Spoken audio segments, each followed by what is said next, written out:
I'm speeding. Speeding. 5, 4, 3, 2, 1. The world is changing faster than ever. What used to take decades is now taking years or even months. What you see right now is the illusion that people have had for many decades about the workplace being this secure place to work the rest of your life. For the first time in the history of our nation, our children will not do as well as us. We've seen our friends get laid off. We've been laid off. We've had our pay cut. People are overworked and underpaid. They seem to have less time and less freedom. They live under constant pressure. This is going to be forced. And so even if your employer loves you, you may have to cut you. There's something wrong that on Monday morning, the heart attack rate increases by 35%. Technology is accelerating, job security is declining. It just doesn't seem like the old models of making a living are as reliable as they used to be. Every aspect of our lives, there's a better way out there, but we're still doing it the old way. We live in the greatest country on the planet, and there are a lot of people sitting around complaining and being cynical. Like everyone's whining about this old model, and I'm like, why don't you leave it? Look at all this over here. Look at all this opportunity. Since so much of our lives revolve around our work and the way we make our living, many people are thinking there just has to be a better way. The biggest challenge facing our world today is not making money, is what are we going to do with all the displaced, unemployed people? People are afraid that they're going to make the wrong decision. People are afraid of the unknown. People are afraid that maybe I don't have the skills. Hey, sports fans, industrial age is over. It's dead. It's dying. That's why going to school to get a job is an obsolete idea. A steady paycheck is an industrial age idea.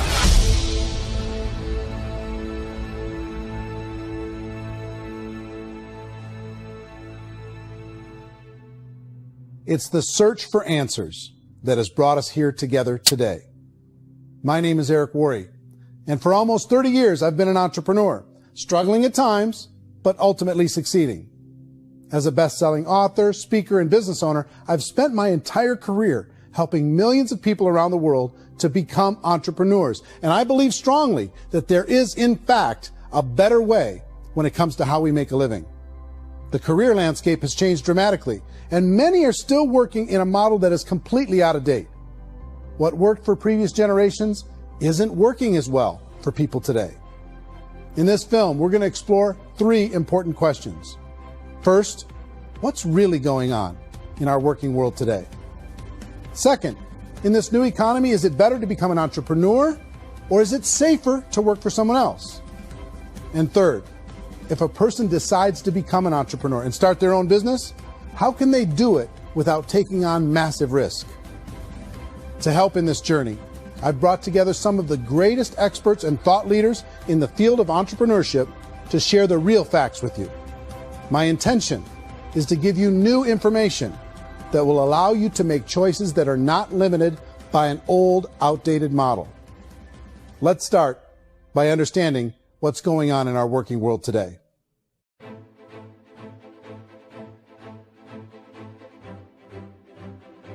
Let's look at unemployment. 30–40% of the people are honestly not working, but would be working.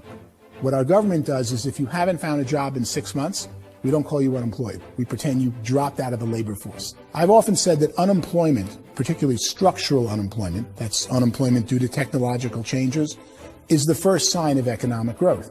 Think of it, 10 people live on an island. They go out every day and fish.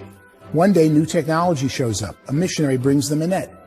Now, using the net, one pilots the boat, one throws the net. 2 fishermen can do all the work 10 used to. That's a 500% increase in productivity, 2 doing the work of 10, in one day. You don't have to learn a lot to learn how to throw a net instead of throw a fishing line. The island's got a big problem, 80% unemployment. But the island still has all the wealth of the fish because the 2 people produce as much fish as 10 did. Now, of course, looking back in history, these changes used to take thousands of years. And during that time, we went into farming and transportation. Some of us became doctors and some teachers and lawyers, and we developed all these new professions and new manufacturing jobs.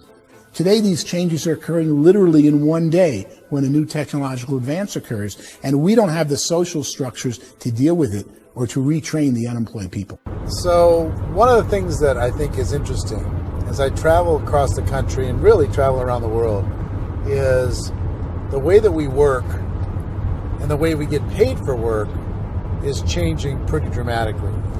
On a global basis, everything is being turned upside down because of the rapidly advancing technologies.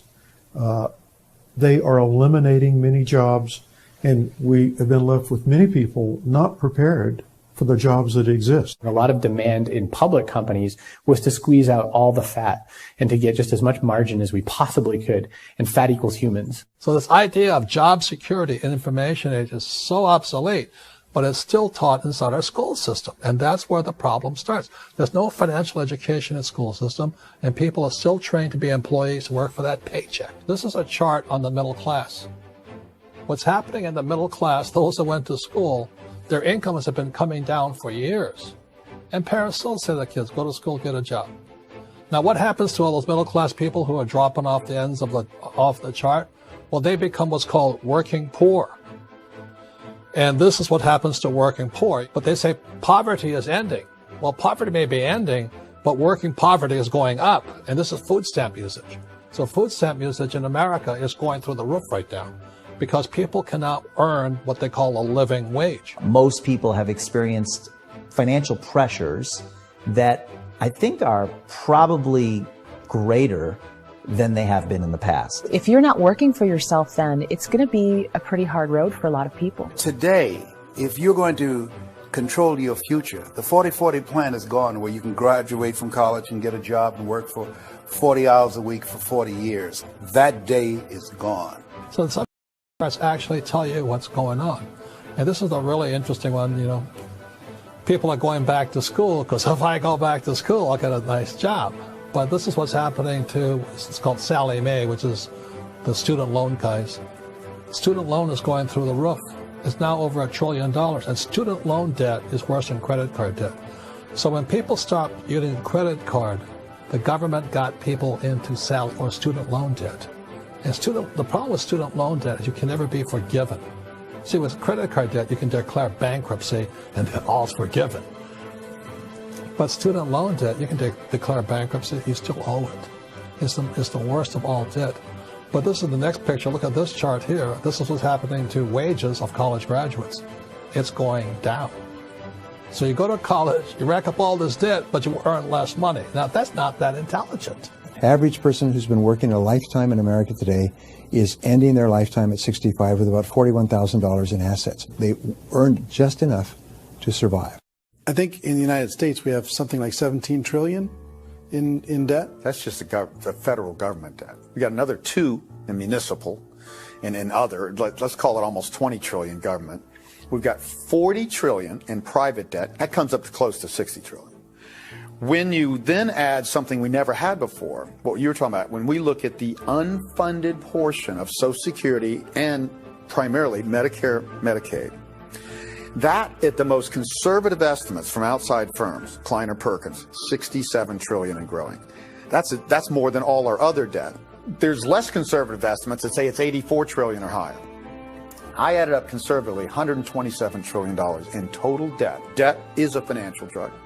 When you take it to excess, it's like taking a drug. Yeah, it makes you feel better, it enhances your performance, but at a huge cost, eventually it kills you. And so that's what happens. We keep doing more and more debt, and you get less and less results, just like a drug, until the debt gets so high that it crushes the whole system. That's where we're at, 8.2 times GDP. You know who I feel sorry for? I feel sorry for the person who dreads going to work, who is sick to their stomach on Monday morning, who hates their alarm clock, who gets a little glimmer of hope on a Wednesday because it's hump day and says, thank God it's Friday. And they live for those 2 days a week where they get to be themselves and they don't have to be around people they don't like, and they don't have to play the political game in the office, and they don't have to live this half life. The person that works 50 weeks a year just to be able to have the 2 weeks for vacation. And you know what happens to most of them? Nowadays, they don't have a vacation. They have a staycation. They have time off of work, but they don't get to go where they want to go because they're overextended. They've got all this debt. They got all this situation. They hate their alarm clock. They can't sleep until they're done. They have to spend most of their life in traffic. I feel sorry for that group of people because there's a better way. They just don't know it. I see this really interesting attempt at rugged individuality in a 6x8 rectangle. And I feel like you're all the same, except for the little push pins of the pictures. There's different pictures. Yours is named Jenny and his is named Sujara, but it's the same people. And this is how they are, and they're just like the zombies, and there's no joy in there, there's no fun. There's always like the wacky woman who decorates her cubicle, and that's the most she can do there. You got to give her credits, right? The wacky cubicle woman. The basis for their life is worry. I'm worried, you know, maybe I'll get fired. I'm worried maybe my company will go out of business. I'm worried I can't keep spinning the plates on paying the bills. I'm worried about how do I send my kids to college. I'm worried, what if the transmission of my car breaks? That's, you know, 2 or 3, I can't fix it. People live in a sea of worry, and it eats at them. Those signs that people held up during the Depression didn't say looking for gainful employment in a cubicle. They said looking for work. Work is what we're looking for. Job is just a unit of measurement. Work is what we're going after. It's time to look in the mirror and say, it's not the economy, it's my economy. It's my little world of where I am. I need to improve. I'm not going to wait for the economy to come back because, frankly, the economy is doing great in this country. So I'm here on Wall Street, the financial center of the universe, the financial capital of the world. This is where most people's money goes to at least be held for a time, right? With interest rates in banks being effectively zero, and many experts are predicting it's going to stay at zero for the next 10, 20, even 30 years, people feel like they don't have any choice but to put their future into equities, to put their future into the hands of other people on this stock market, and hope that the stock market goes up, hope that the stocks that their advisors pick or that they pick goes up. That's one way to go, I guess. It's my personal belief that if you put your future into the hands of yourself, in other words, you have earning power by yourself, I think you're a better investment than these guys. I think you controlling your future is a better option than handing over your retirement to these guys. The average household income in the United States is approximately $50,000 a year, what they call the middle class. To reach the top 25% of income earners, you need to earn at least $90,000 a year. To reach the top 10% would be a household income of $140,000, the top 5%, $190,000, and to be in the top 1%, you'd need a combined household income of at least $380,000 a year. So here's the question. What do you think would give you the best chance to move up and get to the top 10%, the top 5%, the top 1% or beyond? In my opinion, and in the opinion of many, many experts, the answer is to become an entrepreneur, to become your own boss. I think you have to be a business owner. I can't, the only time I ever say to someone it'd be great to be an employee is when they've already told me they've surrendered. I only tell people who are wounded spiritually that they should be an employee. And it's that feeling that you get when you pick up the backpack off the little Cub Scout and say, "Don't worry, little guy, we'll get you back to the camp."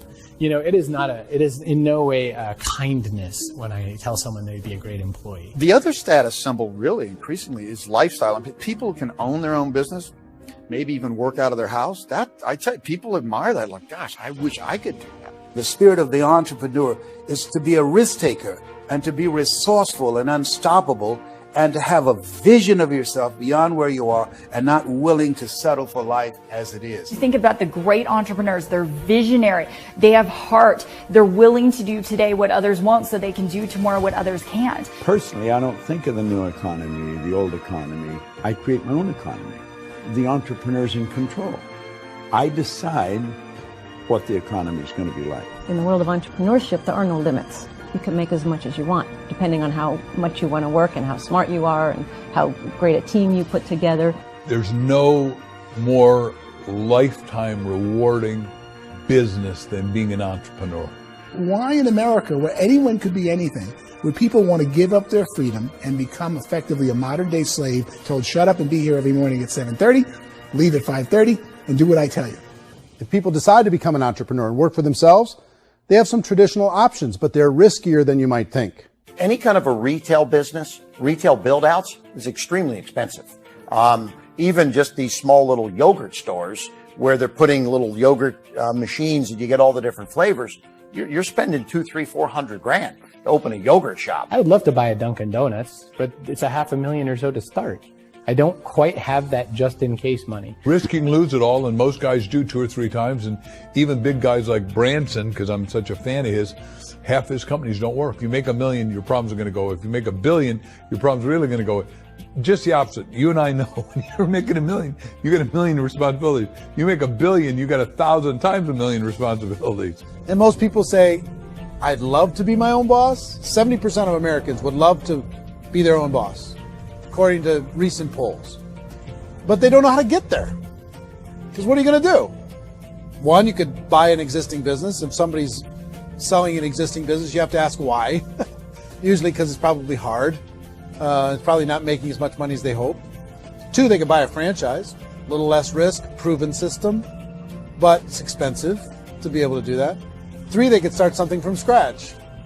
And that's where a lot of people feel like, I don't have the chops to do it. I don't have the money. I don't have the product idea. I don't have the expertise. I don't have whatever it's going to take to be able to get there, and I can't risk my family to do it. So 4th, they could become an investor. A lot of people in this town invest to try and figure out a way, but you got to be pretty smart with that game too, right? Venture capitalists, who are the very best and most sophisticated in investing in new breakthrough businesses, make it on 1 out of 11.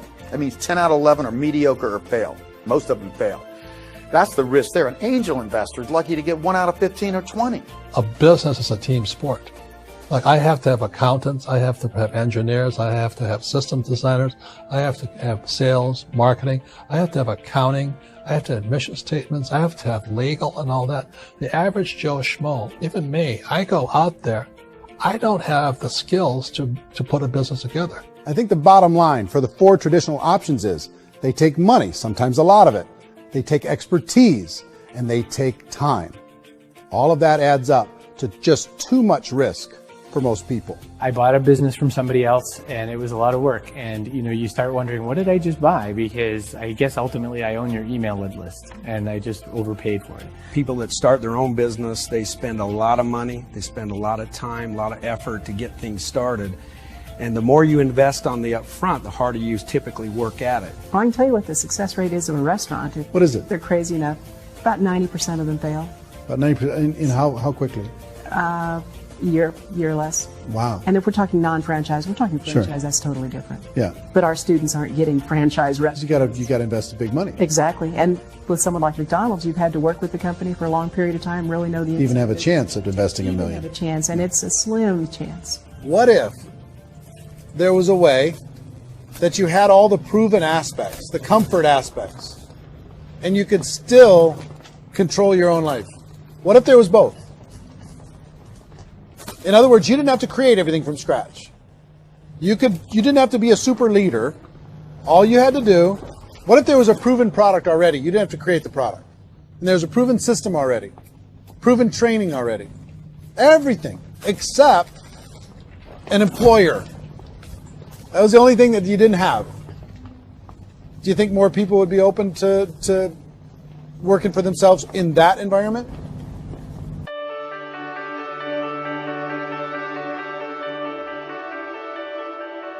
In our search for a better way to make a living, we've come to the conclusion that becoming an entrepreneur is actually safer than being an employee.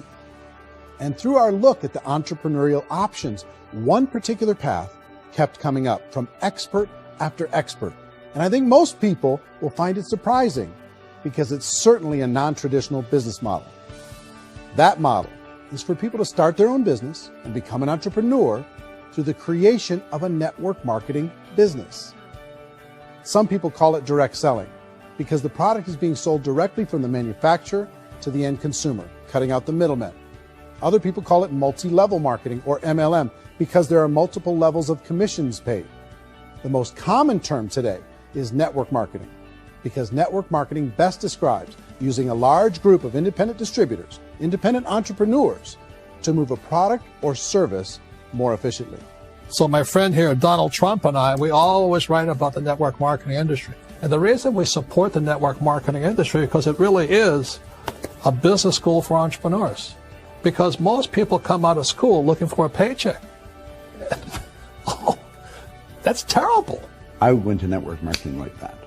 I think if it didn't exist, we should invent it. It is that good. I think direct selling is a great way to do business today. It's very easy to get into that industry, and you can be self-employed, be, in effect, an entrepreneur. When we see multi-billionaires adding network marketing companies to their portfolio of companies, that would be a clue. When we see people who are very famous authors and very famous business people endorsing the industry, that would be a clue. These network marketing companies aren't $50 million companies. They're billions and billions of dollars. They lead the stock market. They're major companies. When we're going to get it? You know, and you're going to school to work for a paycheck. But if you want to be rich, be an entrepreneur. And network marketing gives you the spirit to be an entrepreneur. A traditional company will spend up to 50% of their total revenue on marketing. Network marketing companies use a different approach. Instead of having all that extensive marketing expense, they utilize a network of independent distributors to do the marketing for them. Now, why do they do this?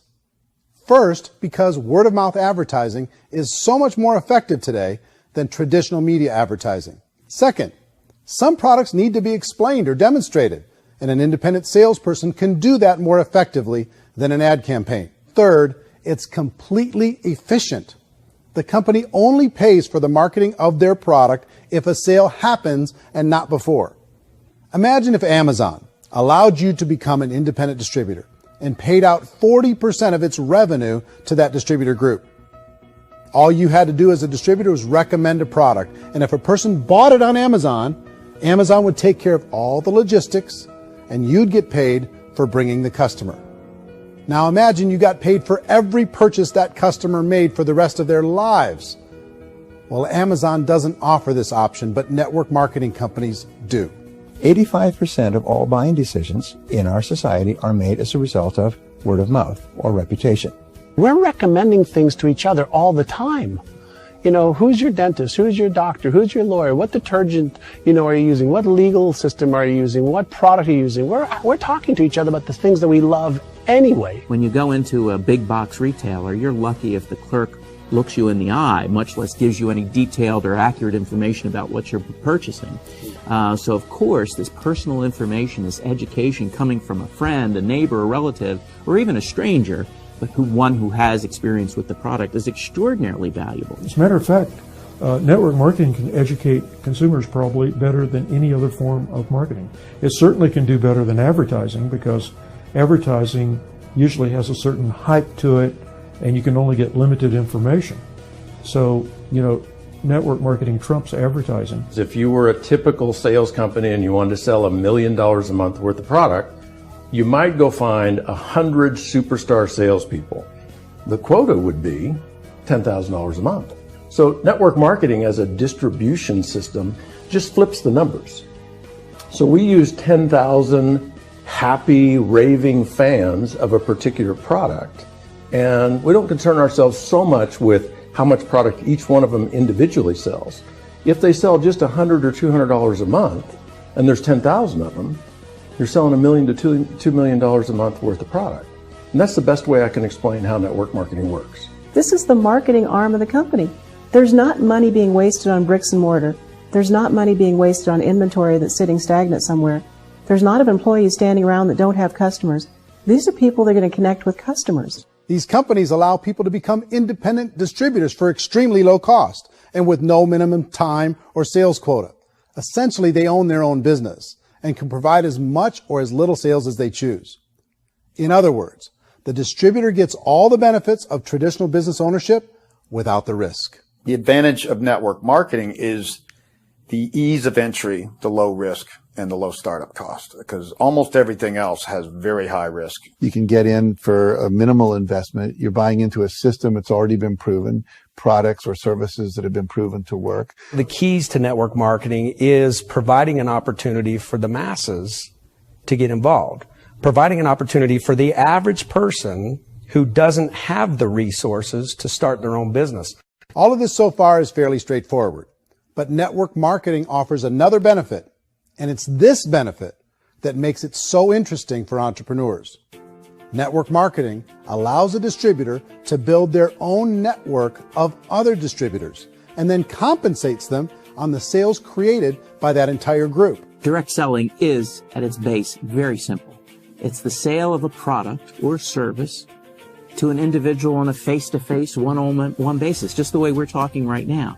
But there's an important element as well, and that's the offering in conjunction with that sale of product, the offering of an opportunity for someone to make something of themselves. No matter what your social status is, no matter what language that you speak, I mean, look how many unbelievable people are becoming successful to speak every kind of language out there. What an awesome gift to give the world. Instead of having to work your way up in a system and prove that you could be a sales manager, they just decided everybody can be a sales manager. Everybody gets to build a sales team from day one. And so what that brought into the system of growth as a direct selling company is the concept of compounding or geometric progression.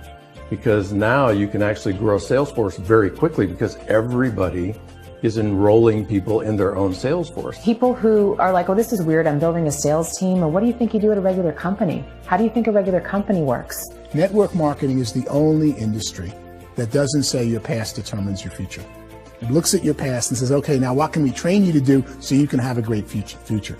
Every other employer out there wants to exploit you for what you already know, not teach you something new. Network marketing has the potential to save the United States and the world because it's going to teach people not to be employees, but to be entrepreneurs.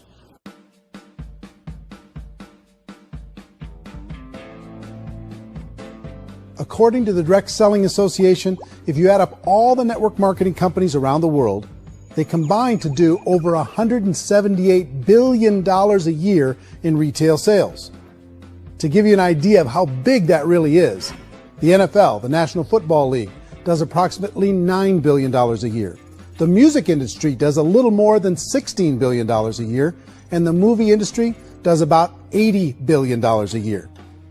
Using a conservative average, network marketing companies pay their distributors about 40% of that $178 billion in the form of commissions, which adds up to more than $71 billion a year. That's almost $6 billion a month. It's almost $200 million in commissions every single day. So it's certainly working, and people are making serious money in network marketing. With the growth of the direct selling industry over the last 10, 15, 20 years, we've seen a broader understanding of the channel. We have seen more and more people getting involved in the business, so our penetration in the marketplace has increased, and thus the understanding in the marketplace of who we are has increased. And we've seen non-direct selling companies look at the direct selling model and say, something's going on there. People are making money. Companies are being profitable, individuals are being motivated, product is being delivered to market. Maybe we should explore this. Some people think only the people at the top make money. Well, let's take a look at that as well. In the network marketing profession, there are roughly 500 people in the world who earn over $1 million a year. If you round that number up to $2 million a year, that adds up to about $1 billion a year. That takes the $71 billion paid out each year down to $70 billion. So where does the rest of the money go? The vast majority goes to part-time people making anywhere from a few $100s a month to many thousands of dollars a month. It goes to people who choose to make it a full-time career move and earning even more than that. Every day, people are using the money they earn through network marketing to pay off debt, have more fun, and improve the quality of their lives. Everyone I know in network marketing has been doing that since the 50s.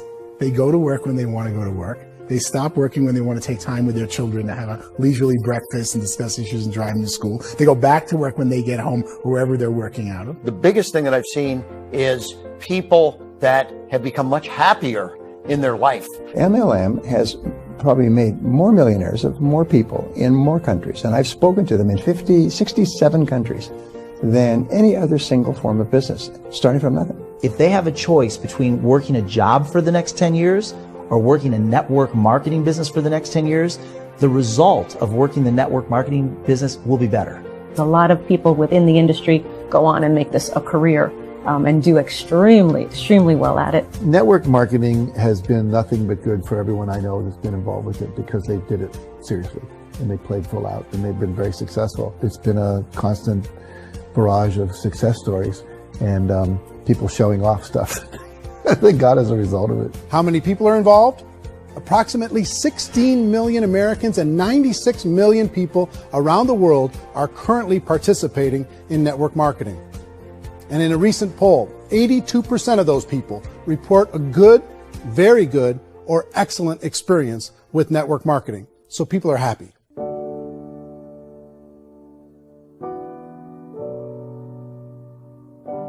So I've taken a look at the network marketing profession and really tried to understand why so many people are confused as to the validity of this as a business.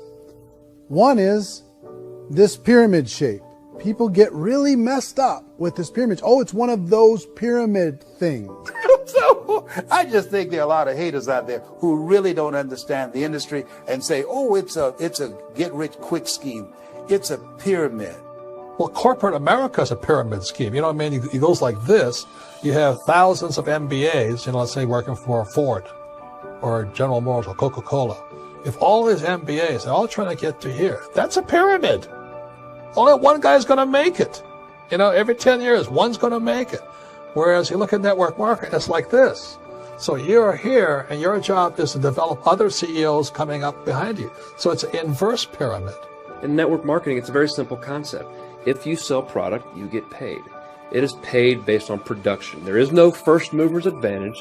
There is no investment component where the more somebody spends, the more they're entitled to make. So the two are polar opposites of each other. It doesn't matter what shape the company is or the compensation plan is shaped, whether it's a circle or a pyramid or a triangle or a trapezoid, it doesn't matter. If compensation is coming primarily from recruitment, then you've got a problem. On the other hand, if an operation is basing their compensation to participants on the basis of sales, even when those sales are generated by people you've recruited, well, then you're a perfectly legitimate enterprise. That's the legal test. It's the practical test. Another issue that's been true in the past that is no longer true now is people used to be in network marketing loaded up with products that they couldn't sell and they ended up a loser. They ended up with a bunch of product in their garage. They ended up with a bunch of products sitting in their kitchen shelves or whatever. And they thought they could sell it and then they weren't willing to or able to sell it. And they ended up with a bunch of stuff and they were bitter about it. There was this thing called front loading where you had to buy if you bought $25,000 worth of product, you got better commissions and all this. Today, it's almost all done by computer. It's direct mail, comes from a warehouse somewhere else. You don't have to have all this inventory. You don't have to stock up. It's a paperless world now. Most of it's done online. You have a back office. It really works. And I mean, the technology has changed everything. Third issue is people start talking about 99% of people in network marketing don't make any money. Well, we've talked about that over the course of this journey together. Almost $200 million a day is being paid out to network marketing distributors around the world. The naysayers, the people who say that it doesn't work, are usually the ones who just don't know how to make it work for themselves. And so they're giving you an opinion, and I tell people, don't confuse people's opinions with expertise, because opinions are free. And don't confuse sincerity with the truth, because people can be sincerely wrong. But here's the reality inside of network marketing. The vast majority of people that get involved in network marketing just become customers, and they get involved to be able to purchase product at a lower price. If you take Costco as an example, if a person goes into Costco and gets a membership to Costco so they can get a lower price on the product, we don't call that person a loser because they have a bunch of product that they walked out with with a smile on their face. Yet when some people want to take a look at network marketing, they say, well, those people, they're just using the product and they aren't earning an income, so they must be a loser. They're not a loser, they're a happy customer. That's the vast majority of people that are involved in network marketing. Now, a smaller percentage of those people decide to go build a business. They earn $300 a month, $500 a month, $1,000, $2,000. That's the bulk of earnings in network marketing. And then there's the few that really decide to take it serious, really decide to build a large network, really work to make that network very, very productive. And those people make huge amounts of money and there's no cap. What I do as an outside economist, just somebody looking at this industry like any other industry I speak and say, look, what's the realities of this? 1% do incredibly well. 10% generate some additional income at pretty low risk and effort. That's not, and 90% of people roughly end up customers. One thing that I think is real when it comes to people's perceptions about network marketing is people put this, and distributors, I think, involved in network marketing have some responsibility for this. They have sometimes unrealistic claims about the product or about the income. Most people who become distributors, they want the money, they want to be successful, but they don't have the skills. They don't know what to do. And when people don't know what to do and they're in a new business, they're scared. And when they're scared, they panic and desperation kind of sets in. So they think everyone they talk to has to get in. So if I talk to you and you say, well, no, I don't have time to do that, they're like, no, I need you. You have to do this or I won't be successful. So I start clawing on you. I start that desperation. So then I start making claims about the product, which are not appropriate, probably not even true. Or I start saying, oh, let me show you how you can make all this money and you don't have to do anything, Eric. And so you just totally misrepresent the opportunity and you're clingy with people because you think you need everybody to be successful, and you don't. You know, one of the messages that I try to deliver most forcefully to companies as well as salespeople in direct selling is that you don't have to overpromise. The reality is in network marketing, there's a lot of hard work involved. There's a lot of effort. You're going to have to develop yourself. It's a business like anything else. It's going to take some time, but in my opinion, it's better.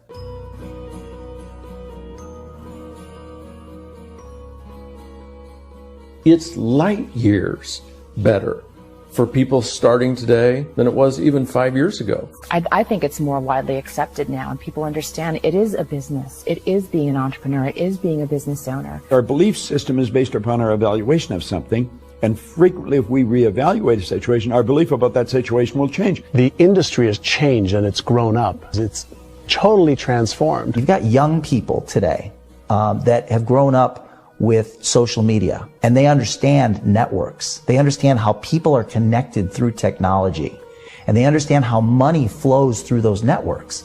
So when they see network marketing, they don't see it the way their parents saw it. And we've all learned, the larger industry that you represent, has all learned from those mistakes and flaws and errors that have happened early on. Early algorithms didn't work the right way.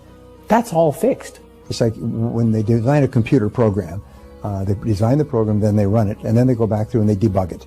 The MLM industry has been debugged. This is the day of being virtual, being able to run a business from your mobile phone. I mean, it's incredible. Companies are getting smarter. They're implementing more consumer protections. They're implementing more compliance training. They're doing more with respect to product research. If you do get involved and you make purchases of inventory, even on a voluntary basis, if you decide that this business is not for you, you can leave and have that inventory repurchased by the company. There's no other business that offers that kind of protection on a voluntary, self-regulatory basis.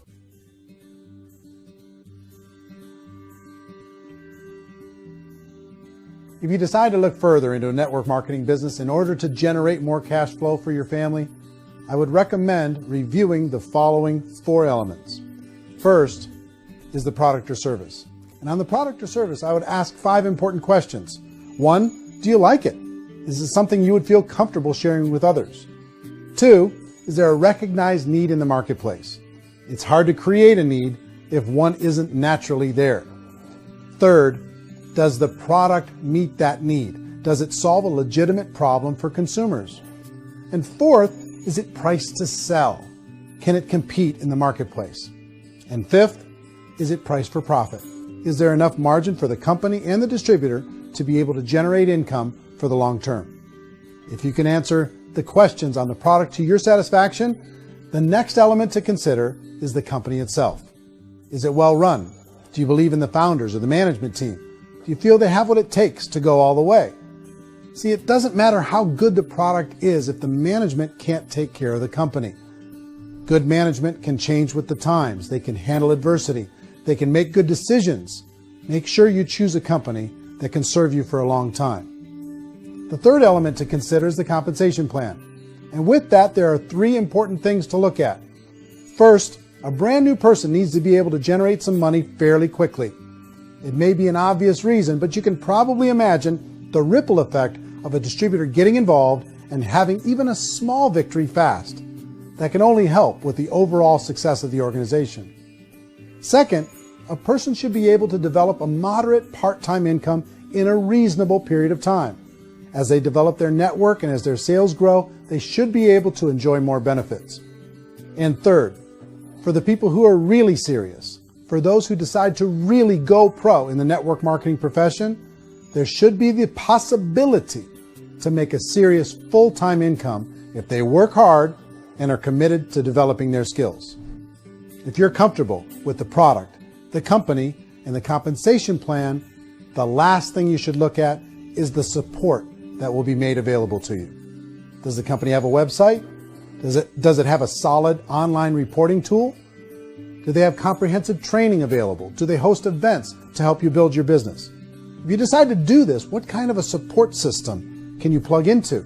Choosing a network marketing company is a personal decision. But evaluating the 4 elements of product, company, compensation plan, and support is a great place to start. Is the company promising that you're going to get rich quick or that you can make a lot of money without a lot of effort? That's a red flag. Is there a product that you really believe in that you think can be sold?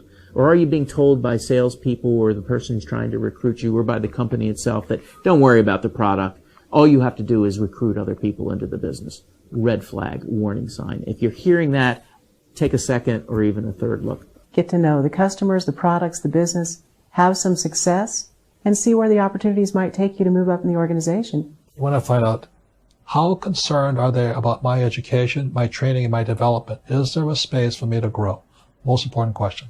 Learn everything that you can about the product. Make sure it's something that you believe in, and learn everything you can about the industry and work that system. You have to be very passionate about whatever that company is doing. I would get involved. You can always test drive anything, you know, the product, the service, the community, and then lean into it a bit. If it feels good, then lean into it a lot.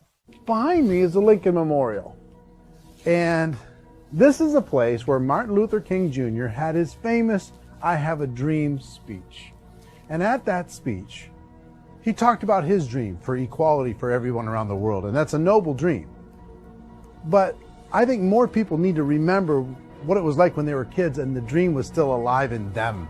Before it got beaten out of them by reality, by this paycheck, by these responsibilities, and by having to live for this job to pay the bills. I think people need to remember that, go back to that. Once they know that there's a better way, I think their future is going to be much brighter. They can live a better life.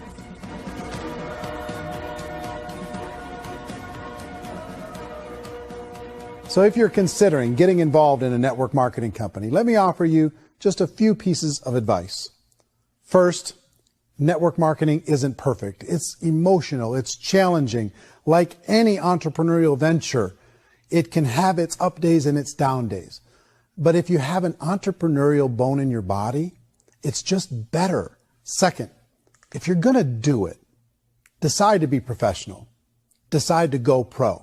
It's better to do that than just be this amateur sticking your toe in the water. Third, as any professional, you're going to have to learn some new skills. And I promise you, inside of the network marketing profession, they're not too difficult to learn. Fourth, like anything worthwhile, it's going to take some time. Don't expect that you're going to get to the finish line right out of the gate. And fifth, it's worth it. It's worth it to be able to take charge of your life again. It's worth it to be able to control your own financial situation. It's worth it for the people you're going to be able to spend time with. It's worth it for the things you're going to be able to see and the experiences you're going to be able to experience. It's worth it for the causes you're going to be able to contribute to, the lives you're going to be able to touch, the customers you're going to be able to help, the friendships you're going to be able to develop. I promise you, it's worth it. Remember, most people are searching for answers just like you are. But I do have to tell you the catch to network marketing. If there is a catch, if you want to understand this from an emotional point of view, people say, well, it sounds too good to be true. It's not. It's hard work. But here's the catch. Most people still don't understand it. So you're going to have to endure the loss of social esteem from ignorant people. The uneducated will think less of you. Now, if you can handle that, you're on your way. If that's going to destroy you, you know what? Entrepreneurship in general probably isn't in your future. If you can face that catch, you can become unstoppable. I want everyone to really contemplate this if they're not in network marketing. You're in a job, you probably have a mortgage, you have rent, you have debt, whatever's going on. You're in a prison. You work just hard enough to keep them from firing you, and they pay you just enough to keep you from quitting. Come on! I've been there, done that, and bought that t-shirt. In network marketing, if you run into failure, it's really just a homework lesson for yourself. There's no one to blame. You really have no excuse not to be successful. You just don't.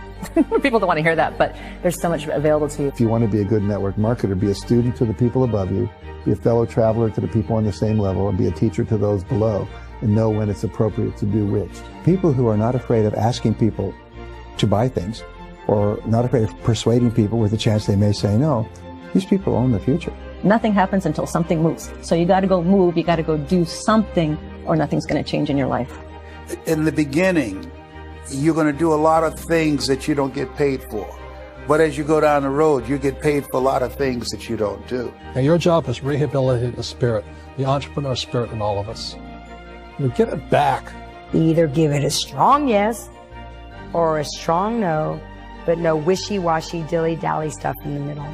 There's dreams and there are nightmares, but I believe that the biggest nightmare of all is when you don't pursue your dream. You're going to see some monumental growth in this profession. It's an exciting, exciting time to be involved with the network marketing profession. The next 10 years, I see just exponential growth. When that tipping point comes, it's not a matter of asking somebody, have you ever heard about network marketing? You're really asking them, which company are you building your wealth in? We are here to fix the world, to improve relationships with other people, to improve other lives. And the real reward comes as an entrepreneur at any level from teaching somebody something and watching them soar. There is no greater reward.